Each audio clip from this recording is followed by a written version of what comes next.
आज आपण ओल्या नारळापासून बर्फी बनवणार आहोत। त्यासाठी सर्वात आधी नारळला काढून घेऊ।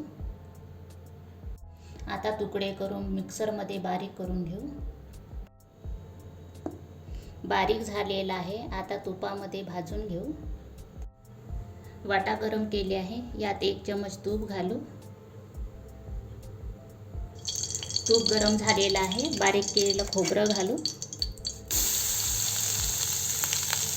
चांगल्याने फिरून घेऊ कमी गॅसवर।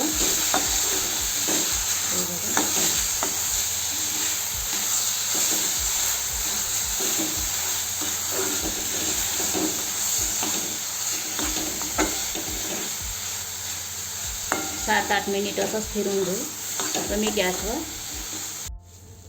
नारळ चांगल्याने भाजून झालेला आहे। यात आपण साय घालू। पाऊण वाटी आहे साय।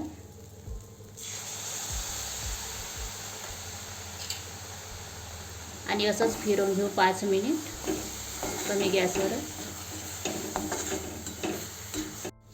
चांगल्याने भाजून झालेला आहे। आता साखर घालू। यात पाऊण वाटी आहे साखर आणि चांगल्याने फिरवून घेऊ कमी गॅसवर 5 मिनिट। मिश्रण तयार झालेलं आहे। आता गॅस बंद करून घेऊ।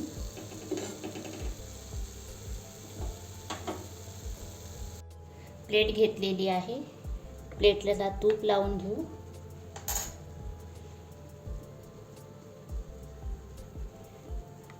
आता यात मिश्रण घालू।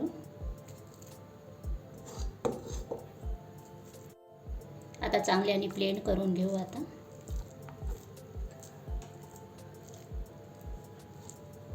प्लेन करून झालेला आहे। आता यात आपण काजू बदाम घालू आणि थंड व्हायला ठेवू। मिश्रण आपलं थंड झालेलं आहे। आता आपण कापून घेऊ।